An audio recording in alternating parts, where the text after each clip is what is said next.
you can click watch ad, but to watch the ads, you do have to disable any ad blocker that you currently have on. Okay, so credits time. Anybody who's new to the channel, I do not skip credits. Every man and woman who worked on this game deserves their time on screen, so I'm going to give them their time on screen. But what I do in this time is I will break the game down into its base components and rank the game, and then at the end of that all, I will give it an overall review score. So, what we're going to start with is we will start with the graphics, the aesthetic. If you're not into a sci-fi setting, you're not going to like this game because it's a sci-fi setting. I'd use what strength I had to tear off the more modular parts of his gear, lighten the load, because I'm a bad booty like that. Of course you are, me Bond. But if you are into the sci-fi aesthetic, the game does look really, really interesting. My criticism with the aesthetic is until the end of the game, until we started fighting them weird crystal-y things, there wasn't anything that really jumped out at me and was like, oh my god, that's amazing, that's astonishing. Overall, the presentation of the game was nice. The graphics were good throughout, very little graphical errors or glitching effects going on. Nothing too severe, nothing that I couldn't deal with.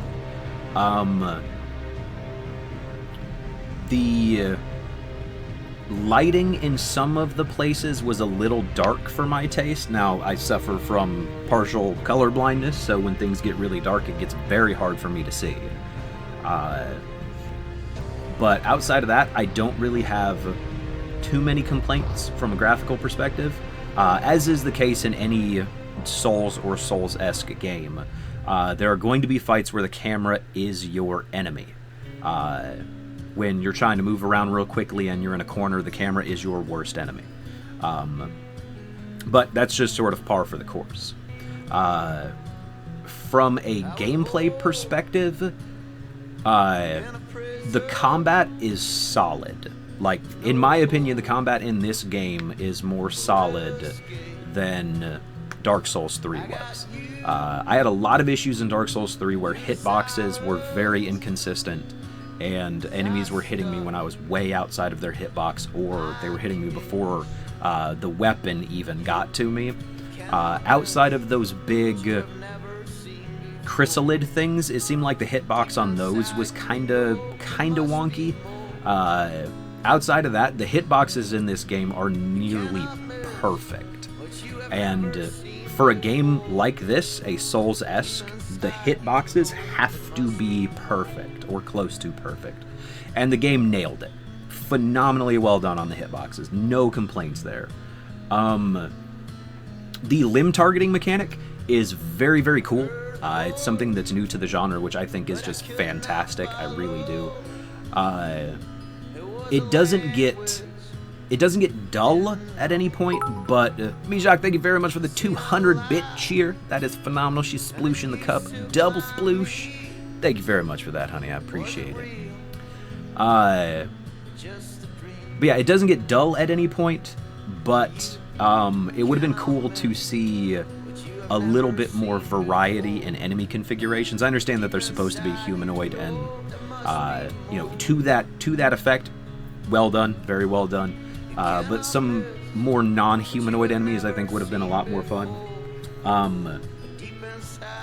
As far as equipment goes, I have the same complaint about this game that I do with Bloodborne, that there is just not enough variety. Now, granted, weapons, I only tried like 3 different weapons.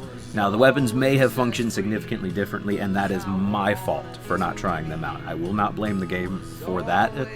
But when it comes to armor, it seems like there were just not enough choices. I like the fact that they gave you the ability to customize Warren's jumpsuit. I do like that. Having the ability to customize the actual colors on the armor, I think, would have been phenomenal, and to a customization guy like me, that would have just been fantastic. I would have really, really, really enjoyed that. Let's see, gameplay.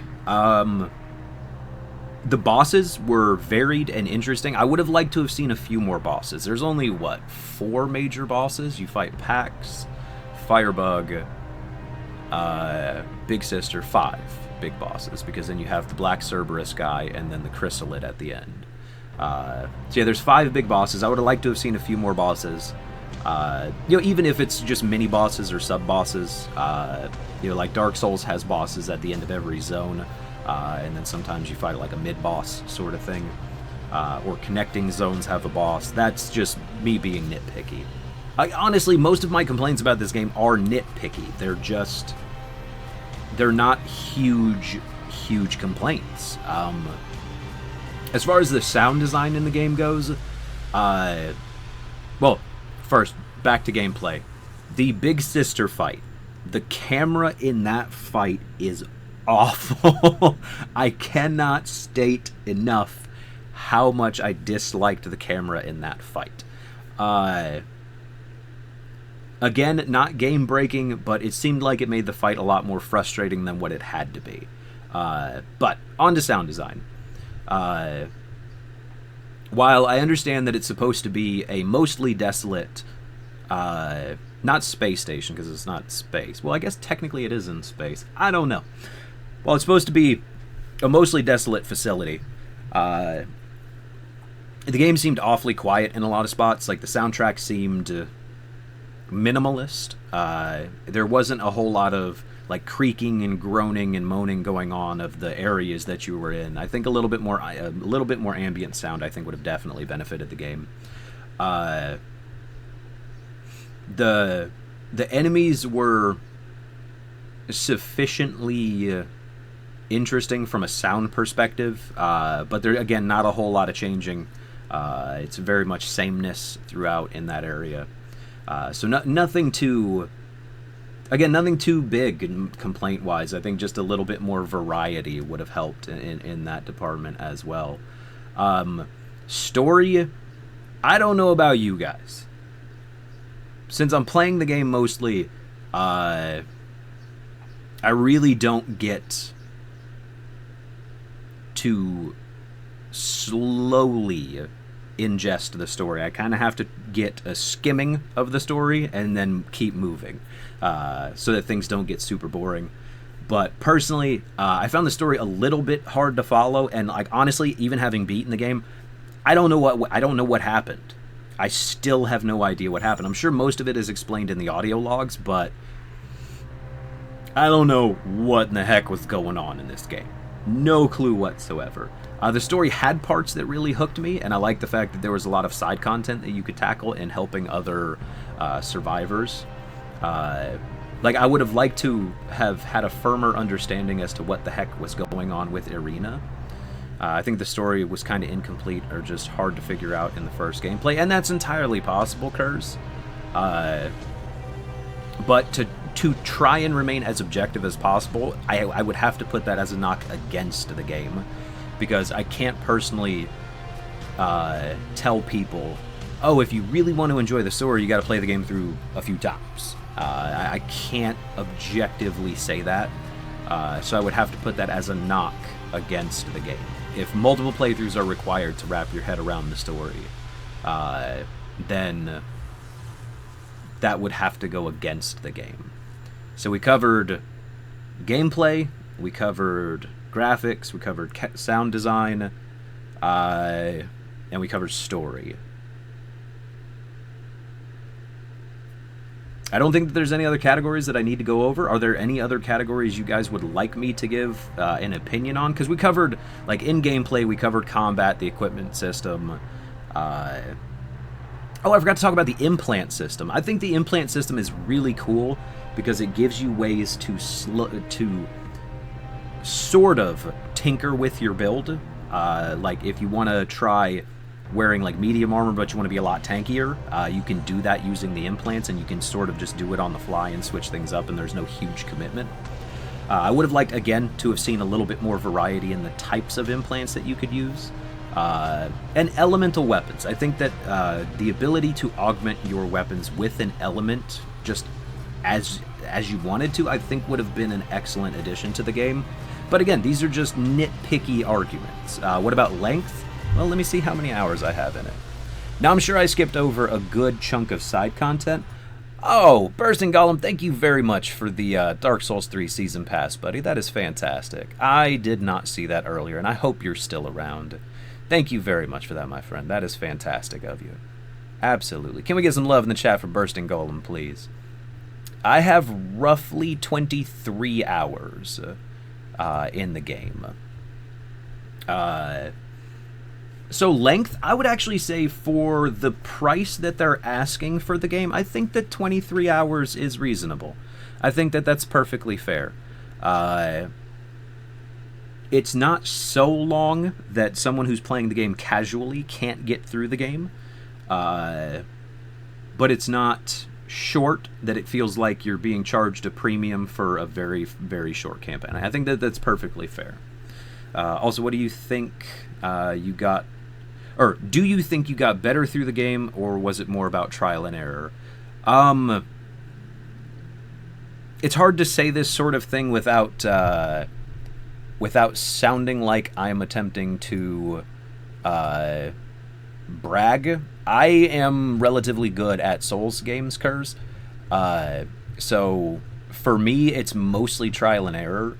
I will say it seems like the difficulty sort of slid off toward the end, but maybe that was just because I got a firm grip and a firm handle on the combat system.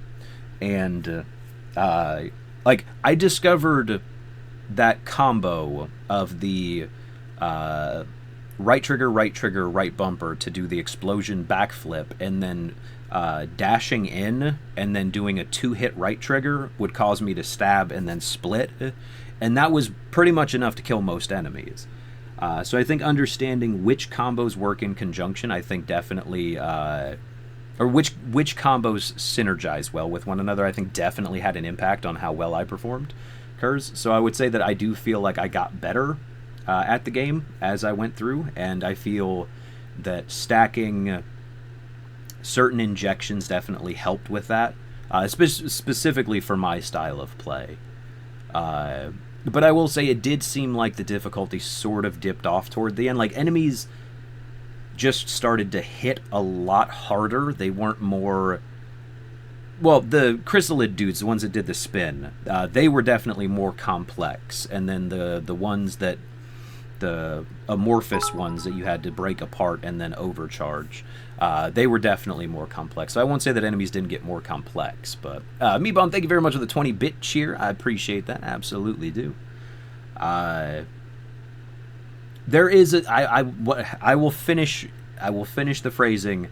There is a good balance between skill and the learning process in this game. Like the final boss, I fought the first form 3 times. I killed it on the 3rd try. And the second form I killed literally on the 1st try. And I don't... outside of... I think he hit me twice throughout the entire fight. I don't remember how many times he hit me. So... much like every other Souls game or Souls-esque game that I've ever played, the final boss fight was sort of a letdown. But I also understand that you can't introduce a brand new mechanic right at the very end of the game, because that's unfair to your player. I'll say I think that the final boss fight seemed a little too straightforward. I think it would have benefited from... testing the different aspects that you should have been learning through the game. Like the first boss was very good at testing your ability to dodge. Or excuse me, the first form of the final boss. Like if the second form would have tested your ability to mix combos a little bit better, I think that that would have been a neat addition. But yeah, I think that covers everything. Again, if you guys can think of something that you would like me to talk about before I final score this game, go ahead and chime in. I'm going to take a couple puffs off of my vaporizer, so I'll give you guys a second to figure that out.